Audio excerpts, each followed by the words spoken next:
जय जय जय प्रिय भारत जनयित्री दिव्यधात्री। जय जय जय प्रिय भारत जनयित्री दिव्यधात्री। जय जय जय शत सहस्र नर नारी हृदय नेत्री। जय जय जय शत सहस्र नर नारी हृदय नेत्री। जय जय जय प्रिय भारत जनयित्री दिव्यधात्री।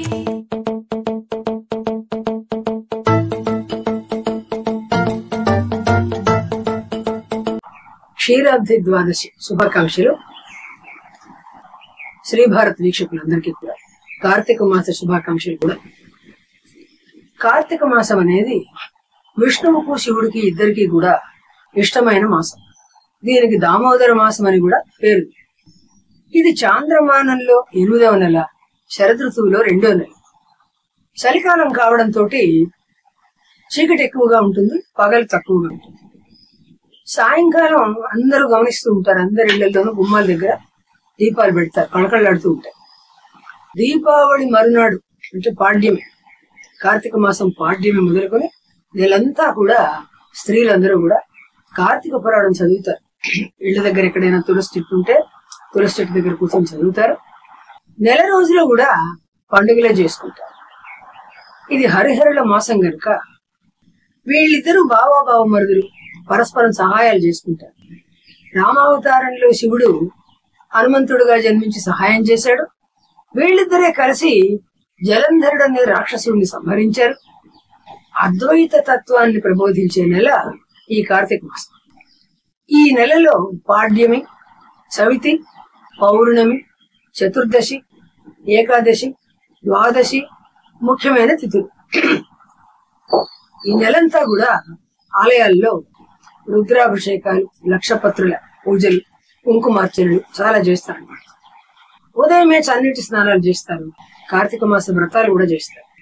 సూర్యాస్తమైన తర్వాత గంట సేపు ప్రదోషకాలం. కార్తీక మాసంలో పూజలు, జపాలు, హోమాలు, దానాలు విశేషంగా చేస్తారు. ఎందుకు అంటే ఈ నెల చేసిన వాటన్నిటికీ కూడా అనంతమైన ఫలితాలు ఉంటాయి అని చెప్తారు.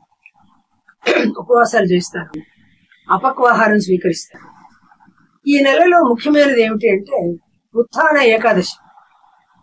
అంటే ఆషాఢ శుద్ధ ఏకాదశి నాడు మహావిష్ణువు శయన ఏకాదశి అంటారు, పడుకుంటాడు. ఈ కార్తీక శుద్ధ ఏకాదశి నాడు లేస్తాడు. అందుకని ఉత్థాన ఏకాదశి విశేషంగా చేసుకుంటాడు. ఈ కార్తీక మాసంలో ఈ వ్రతం ఏమిటి అని అంటే క్షీరాబ్ది ద్వాదశి వ్రతం అనేది విశేషంగా చేసుకుంటారు. ఒక ద్వాదశి వ్రతాన్ని గురించి మనం చెప్పుకున్నాం, అంబరీషుడి కథ. ఇది 2వ కథ అన్నమాట. మనం చెప్పుకుంటున్న పురాణ గాథలు అనే దాంట్లో ఇది 4వ కథ. అరణ్యవాసంలో ఉన్న పాండవుల దగ్గరికి వ్యాస మహాముని వచ్చారు. వస్తే అప్పుడు ధర్మరాజు ఆయన అడిగాడు, అన్ని కోరికలు తీరే వ్రతం ఏదైనా ఉంటే చెప్పండి స్వామి అని. అయితే కార్తీక శుద్ధ ద్వాదశి నాడు చేసే వ్రతం చాలా మంచిదే అని ఆయన చెప్తారు. ఈనాడు లక్ష్మీదేవి, తులసీదేవి ఇద్దరితో కలిసి ఉన్న శ్రీ మహావిష్ణువును గనక పూజించినట్లయితే విశేషమైన పుణ్యము, ఫలితాలు లభిస్తాయి.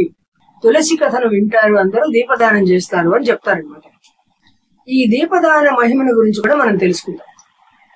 బృందావనం దగ్గర దీపదానం చేసినట్లయితే ఒక దీపదానం చేస్తే పాతకాలన్నీ పోతాయి. 100 దీపాలు దానం చేస్తే విష్ణు సారూప్యం అంటే విష్ణువు లాంటి రూపం కలుగుతుంది. బృందావనంలో చేయడం వల్ల కురుక్షేత్రంలో చేసినంత పుణ్యం. ఎందుకంటే కురుక్షేత్రాన్ని పుణ్యక్షేత్రం అని అన్నారు కదా. అందుకని నువ్వుల నూనె పోసి ఒత్తులు వేసి దీపాలు దానం చేస్తే వెలిగించి కూడా దానం చేస్తారు, సంపదలు కీర్తి కలుగుతాయి. ఆవు నేతితో వెలిగించి దానం చేస్తే జ్ఞానము, మోక్షము కలుగుతాయి. ఈ దీపదానాల వల్లనే ఇంద్రాదులందరూ కూడా తమ తమ పదవులు పొందారు. వరుస దీపాల పంక్తులు అంటే కార్తీక పౌర్ణమి తర్వాత రాబోతున్నది, ఆనాడు దీపాలన్నీ వరుసగా పెడతారు. అట్లా పంక్తులు చూసిన వాళ్ళకైతే పాపాలన్నీ పోతాయి అని చెప్తారు.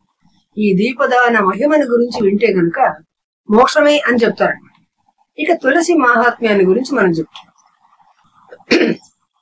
కార్తీక మాసంలో తులసి పూజ వల్ల ఉత్తమ లోకాలు కలుగుతాయి అని చెప్తారు.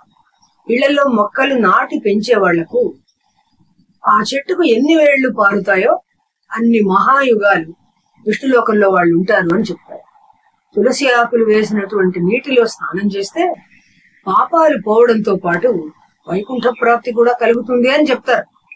తులసి ఉన్న చోటుకి యమకింకరులు రాలేరు అని కూడా చెప్తారు. అందువల్ల మనం తులసీదేవిని పూజించుకుంటూ ఒక శ్లోకం చెప్తారు, అది చెప్పుకుందాము.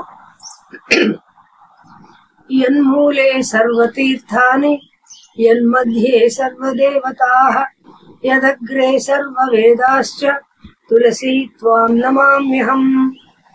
అంటే తులసి మూలంలో అన్ని తీర్థాలు ఉంటాయి, తులసి మధ్య భాగంలో అందరు దేవతలు ఉంటారు, పై భాగంలో అన్ని వేదాలు ఉంటాయి. అటువంటి ఓ తులసి మాత నీకు నమస్కారం అని. ఈ తులసి మహిమను చెప్పే కథ ఏంటంటే, హరిమేధుడు సుమేధుడు అని ఇద్దరు బ్రాహ్మణులు ఉంటారు. వీళ్ళిద్దరూ కాశీలో ఉంటుంటారు. ఒకసారి వాళ్ళు తీర్థయాత్రలు చేయాలనే కోరికతోటి బయలుదేరుతారు. దక్షిణం వైపుగా బయలుదేరి వాళ్ళు వస్తూ ఉంటే దారిలో ఒక తులసి చెట్టు కనబడుతుంది. సుమేధుడు దానికి ప్రదక్షిణం చేసి నమస్కారాలు చేస్తాడు. అయితే హరిమేధుడు అడుగుతాడు, ఏమిటి ఇట్లా చేసావు, ఆ చెట్టు ఏమిటి అని అడుగుతాడు.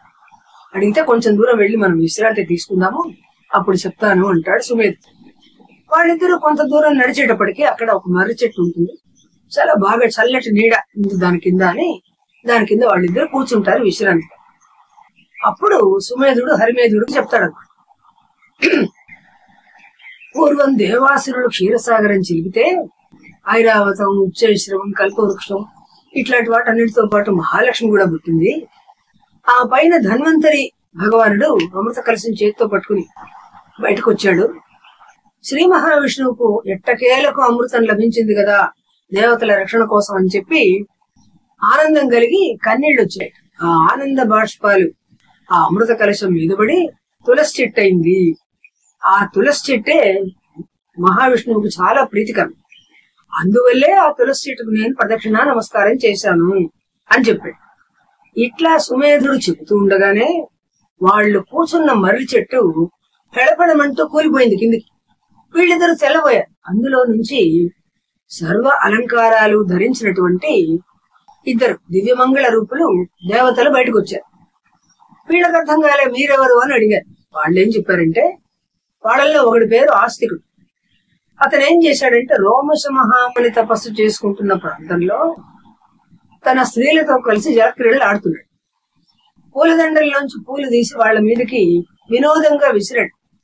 ఆ పూలదండల్లోని ఆ పువ్వులు గాలి కొట్టుకుపోయి కొన్ని రేకులు రోమశ మహాముని మీద పడ్డాయి. పడితే ఆయనకు చాలా కోపం వచ్చింది. ఆయన ఏం చేశాడు, ఇట్లాంటి పని చేస్తావా, నాకు ధ్యానభంగం కలిగిస్తావా నువ్వు అని చెప్పి బ్రహ్మ రాక్షసుడి వైపు అని శపిస్తాడు.